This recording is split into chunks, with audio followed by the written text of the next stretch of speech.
Welcome dear students, welcome to this video. इस video के through जो है वो आज हम दो डिसीज़ेस के बारे में डिस्कस करने वाले हैं। एक है निमोनिया और दूसरा है कॉमन कोल्ड। ठीक है, सबसे पहले जो है वो हम निमोनिया के बारे में बात करेंगे। निमोनिया, ये आप लोगों को पता होगा कि निमोनिया जो है ये एक ऐसा डिसीज़ है जो हमारे लंग्स से जुड़ा हुआ है। ठीक है, अगर हमारे लंग्स जो हैं इनमें पानी भर जाता है या फिर इसका इन्फ्लेमेशन मतलब किसी कारण की वजह से अगर इसमें जलन होने लगती है तो इस तरह का जो कंडीशन है वो निमोनिया क्रिएट करता है। बेसिकली निमोनिया जो है ये हमारे लंग से रिलेटेड डिसीज़ है। ठीक है, इसीलिए बहुत सारे ऐसे माइक्रो ऑर्गेनिजम्स हैं या पैथोजेंस हैं जो हमारे अपर रेस्पिरेटरी मतलब जो हमारे नाक के द्वारा, हमारे सांस के द्वारा हमारे जो है वो लंग्स में चले जाते हैं और उसकी वजह से फिर वो हमारे लंग में इन्फेक्शन क्रिएट करते हैं। ठीक है, तो यहाँ पे देखो निमोनिया को क्या कहा गया है, इन्फ्लेमेटरी कंडीशन मतलब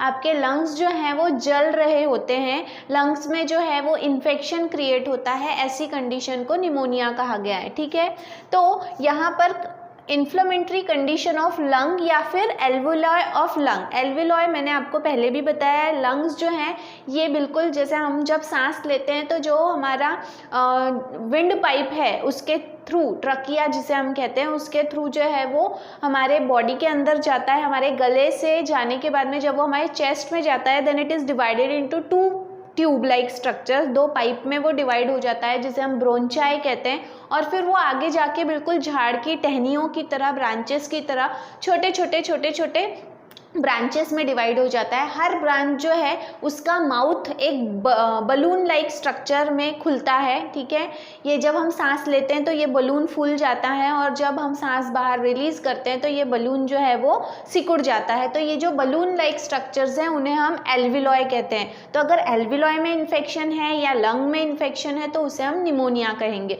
देन इसके बाद में जो भी ये डिसीज़ है इसे कॉज करने वाले वेराइटी ऑफ पैथोजेंस है, बहुत सारे, मतलब इसमें वायरल इन्फेक्शन हो सकता है, बैक्टीरियल इन्फेक्शन हो सकता है या फिर फंगल इन्फेक्शन भी हो सकता है। हर एक का यहाँ पे बताया है। वायरल इन्फेक्शन अगर हो रहा है तो वो इन्फेक्शन जो है वो influenza, commonly it is called as influenza. तो इन्फ्लुएंजा वायरस हो सकता है, एडिनो वायरस हो सकता है या फिर पैरा इन्फ्लुएंजा हो सकता है। ठीक है, या फिर it is called as respiratory syncytial virus. ये सभी ऐसे वायरसेस हैं जो निमोनिया कॉज करते हैं, हमारे लंग में इन्फेक्शन कॉज करते हैं। ठीक है, इन्फ्लुएंजा कॉमनली अगर हम बोलें तो it is related to our upper respiratory system, जो नाक के द्वारा या माउथ के द्वारा हमारे बॉडी में जा रहा है। तो ये जो भी अपर रेस्पिरेटरी बाहर से जो जा रहा है, बाहर से जो अंदर जा रहा है, उसे हम जो है वो इन्फ्लुएंजा कहेंगे। ठीक है, देन कुछ बैक्टीरियाज हैं जो ये डिसीज़ कॉज करते हैं, जैसे कि स्ट्रेप्टोकोकस निमोनी। ठीक है, स्ट्रेप्टोकोकस निमोनी भी एक बैक्टीरिया है जो ये डिसीज़ कॉज करता है। स्ट्रेप्टोकोकस निमोनी का नाम हमने इसके पहले भी जो है वो सुना है, जब हमने डिस्कवरी ऑफ डीएनए में हमने ग्रिफिथ्स एक्सपेरिमेंट देखा था। ग्रिफिथ ने जो है वो इसी के ऊपर अपना एक्सपेरिमेंट जो है वो कैरी आउट किया था और माउस को इंजेक्शन लगाया था। ठीक है, so I think you remember that. इसके बाद में जो है वो फंगल पैथोजन, फंगस भी जो है जिसे हम बुर्शी कहते हैं, उसकी वजह से भी जो है वो, उसके स्पोर्स अगर आपके लंग्स में चले जाते हैं तो उसकी वजह से भी आपको ये डिसीज़ हो सकता है। तो यहाँ पे ये जो है दैट इज़ निम्नोसिस्ट, एक एग्जाम्पल है निम्नोसिस्टिस जिवोसाई और दूसरा है निम्नोसिस्टिस कार्नाई। ठीक है, ये दोनों जो हैं both of these are the fungal infection of lung का ये फंगल इन्फेक्शन है और अल्टीमेटली ये जो है वो फिर निमोनिया कॉज करता है। देन इसके बाद में जो है आप देखो कि हम बोल सकते हैं कि ये सब जो है ये तो पैथोजन की वजह से या किसी बाहर के ऑर्गेनिज्म की वजह से, लेकिन कभी कभी अगर केमिकल बर्न या फिर फिजिकल इंजुरी जो है, मतलब कुछ केमिकल हैं जो अगर आपके लंग्स में चला गया है, या फिर फिजिकल इंजुरी मतलब आपके लंग्स जो हैं वो अगर डैमेज हो गए हैं किसी एक्सीडेंट की वजह से या किसी भी कारण की वजह से, उस वजह से भी निमोनिया हो सकता है। मतलब सिर्फ जो है वो पैथोजन के इन्फेक्शन की वजह से नहीं, किसी केमिकल या फिर फिजिकल इंजुरी की वजह से भी ये डिसीज़ हो सकता है, ठीक है।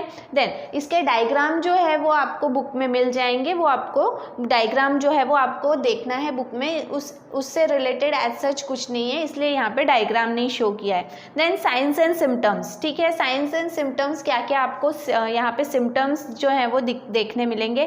कफ प्रोड्यूस येलो और ग्रीनिश सप्टम और प्लाग, यहाँ पे जो है जो भी बलगम तैयार होता है, जब भी हम खांसते हैं तो जो कफ तैयार होता है, ये जो भी कफ है या तो ये येलो कलर का रहेगा या फिर ग्रीनिश कलर का रहेगा, हरा सा। अगर आपको कभी थ्रोट इन्फेक्शन हुआ है या अगर आपको बहुत ज़्यादा खांसी हुई है और अगर आप डॉक्टर के पास गए हो तो आपको डॉक्टर पहले पूछता है कि आपका जो कफ है वो कौन से कलर का है, either it is yellow, either it is green और रेडिश, ये पूछते हैं वो, और उसके बाद में ही वो जो है वो आपको मेडिसिन लिख के देते हैं।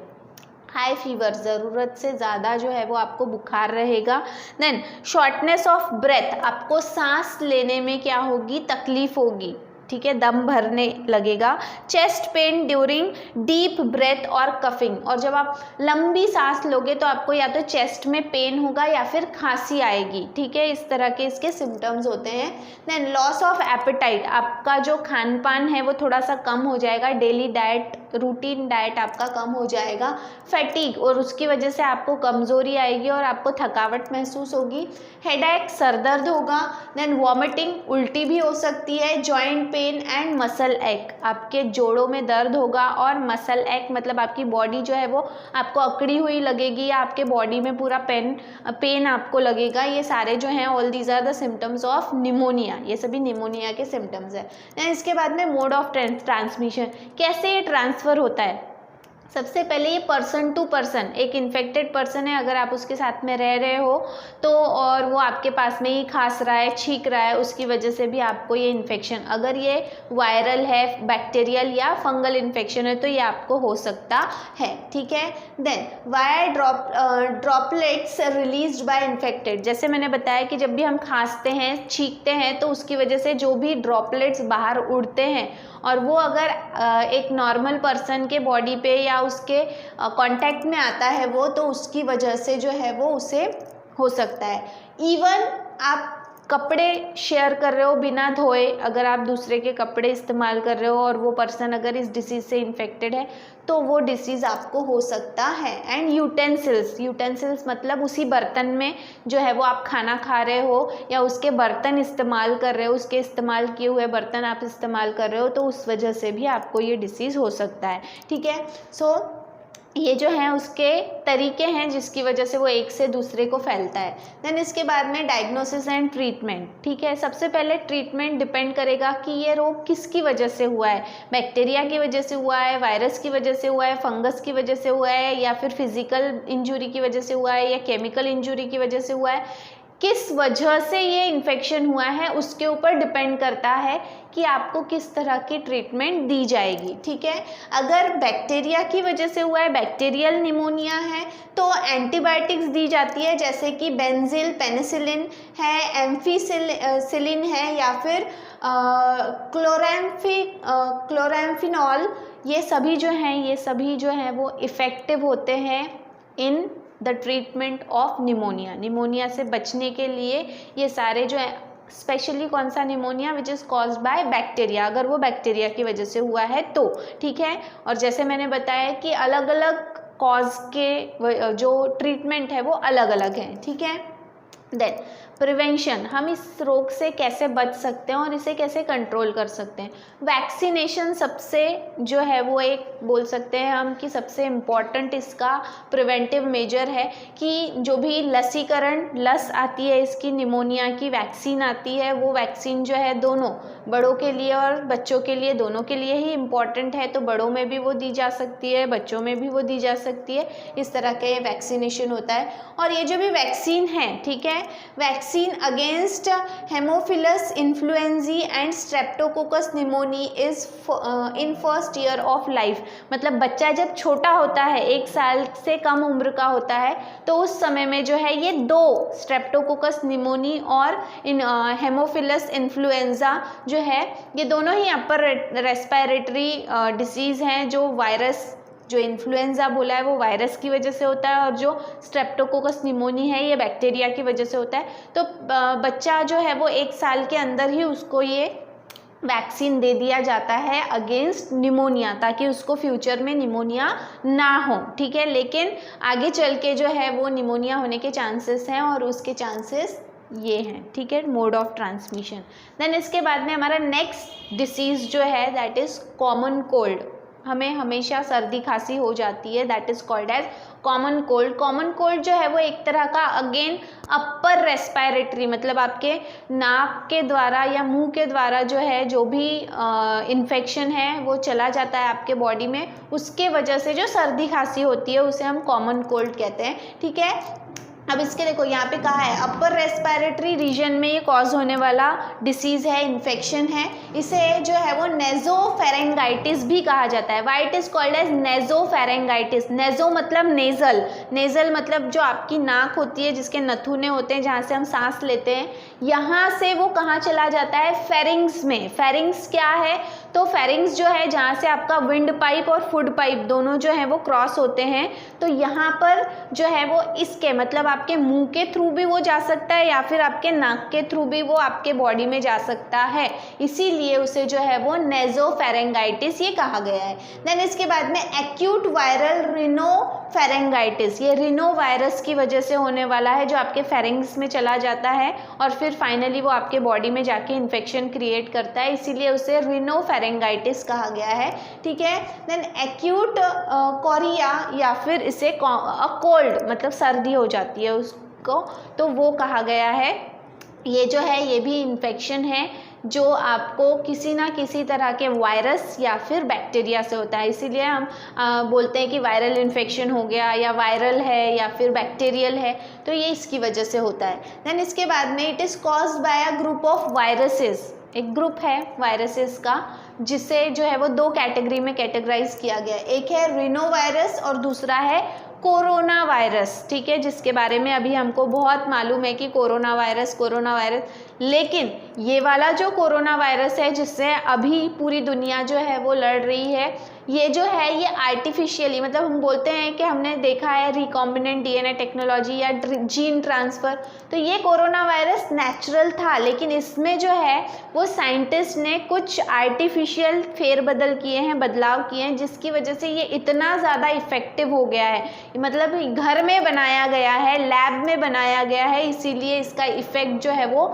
ज़्यादा है। और एज सच इससे बचने के लिए फ़िलहाल में हमें पता नहीं, अगर नॉर्मल कोरोना वायरस होता तो मे बी अभी तक के जो है वो हम इसका वैक्सीन बोलो या इससे रिलेटेड ट्रीटमेंट हम पता कर चुके होते, लेकिन इसमें जो है वो आर्टिफिशियली कुछ ऐड किया गया है, जैसे कि बताया जा रहा है कि it is made by China, तो आई डोंट नो कि लैब में ये तैयार किया गया है और इसमें क्या ऐड किया गया है जिसकी वजह से ये जो है कहा जा रहा है कि आर्टिफिशियल ये बनाने की वजह से it is more effective than the natural one, ठीक है, क्योंकि हम इसमें ज़्यादा पैथोजेनिक जीन्स जो हैं वो ऐड किए गए हैं, ऐसा कहा जाता है, ठीक है। तो रेनो वायरस और कोरोना वायरस ये 2 ऐसी कैटेगरी है जिसकी वजह से आपको कॉमन कोल्ड, इसीलिए कोरोना वायरस में आपको जो सिम्टम्स हैं वो सर्दी खांसी बुखार सर दर्द, जो जनरली हमें सर्दी खांसी जो नॉर्मल होती है वही वाले सिम्टम्स आपको इसमें देखने मिलेंगे, ठीक है। इसके अलावा और भी फिर सीवियर सिम्टम्स अलग हैं। देन इसके बाद में science and symptoms, common symptoms क्या है कॉमन कोल्ड के, कफ खांसी आना, सोर थ्रोट मतलब आपका गला सूख जाना, रनिंग नोज़ नाक बहना ज़्यादा सर्दी की वजह से, एंड फीवर और फिर साथ ही बुखार आ जाना।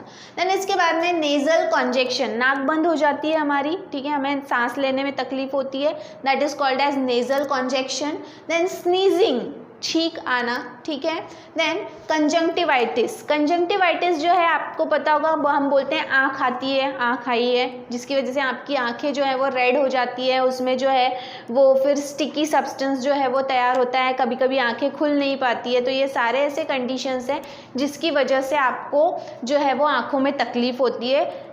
आँखों में जो तकलीफ जिसे हम कंजंक्टिवाइटिस कह रहे हैं, redness of eyes, that is caused by the upper respiratory, मतलब it is a type of upper respiratory infection जो आपके नाक से गुजरते हुए आपके आँखों तक भी पहुँच जाता है, ठीक है। तो ये कंजंक्टिवाइटिस है।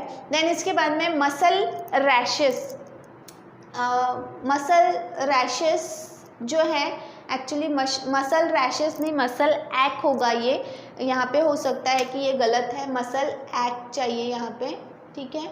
मसल एक्, मसल एक् मतलब आपको बॉडी में पेन होता है, ठीक है, बॉडी जो है वो दुखने लगती है, थोड़ा सा दर्द होने लगता है या अकड़े जैसे हो जाता है, फैटिक थकान आना, हेडेक सर दर्द होना, शिवरिंग ठंड लगना एंड लॉस ऑफ एपेटाइट, और इसकी वजह से आपको खाने में ज़्यादा इंटरेस्ट नहीं रहता या आप खाना जो है वो आपका कम हो जाता है, डाइट कम हो जाती है। देन प्रिवेंशन एंड कंट्रोल, आप इस पर्टिकुलर डिसीज से कैसे बच सकते हैं। तो सबसे पहले स्टेइंग अवे, जो अभी हम कर रहे हैं डिस्टेंसिंग, स्टेइंग अवे क्या करना है, स्टेइंग अवे किससे, जो इन्फेक्टेड पर्सन है उससे दूर रहो, ठीक है, उसके ज़्यादा कांटेक्ट में मत रहो, उसकी वजह से, मतलब अगर हम डिस्टेंसिंग जो है जिसे हम अभी बोल रहे हैं सोशल डिस्टेंसिंग जो है वो उसका पालन करके हम जो है वो इससे बच सकते हैं। Then washing hand with soap and water, अपने हाथ जो है वो हमेशा पानी और साबुन से धोने चाहिए, जो अभी हम कर रहे हैं ज़्यादातर, ठीक है। तो जो कहीं से भी आए तो पहले हाथ धो, या आप खाना खा रहे हो हाथ धो, आपने छींका हाथ धो, तो बहुत सारी चीज़ें जो हैं उसमें के बाद में हम हाथ धो रहे हैं, तो ये करना चाहिए। Then use of handkerchief to cover the nose and mouth during coughing and sneezing, खांसते वक्त चीखते वक्त अपने नाक को अपने मुंह को कवर करो, ये भी हम कर रहे हैं ताकि ड्रॉपलेट्स जो है वो इधर उधर ना उड़े और दूसरा पर्सन इससे इन्फेक्ट ना हो। Then alcohol based hand sanitiser can also be used, और इसके अलावा हम सैनिटाइज़र भी यूज़ कर रहे हैं। सैनिटाइज़र जो है ये हैंड सैनिटाइज़र्स की वजह से अल्कोहल बेस्ड होना चाहिए। अल्कोहल बेस्ड इसलिए क्योंकि अल्कोहल जो है वो क्या करता है, जो माइक्रो ऑर्गेनिजम्स होते हैं उन्हें मार डालता है, ठीक है। तो अल्कोहल बेस्ड सैनिटाइज़र जो है इसका इस्तेमाल करके भी हम इस पर्टिकुलर टाइप ऑफ डिसीज से अपने आप को बचा सकते हैं। So all these are the preventive measure which we can take against common cold. फिर वो किसी भी तरह का कॉमन कोल्ड हो सकता है, नॉर्मल या फिर अभी जिससे ज़्यादातर लोग सफ़र कर रहे हैं, which is called as corona virus, ठीक है। तो ये जो है वो आज के वीडियो में हमने देखा कि हम दो डिसीज़ के बारे में हमने डिस्कस किया, one is pneumonia and another one is common cold. दोनों ही रेस्पिरेटरी ट्रैक से जुड़े हुए डिसीज़ हैं, इन्फेक्शन है स्पेशली, ठीक है। तो इसके बाद में जो है हम थोड़ा अलग डिसीज़ जो है वो डिस्कस करने वाले हैं इन अवर नेक्स्ट वीडियो। तब तक के लिए थैंक यू वेरी मच।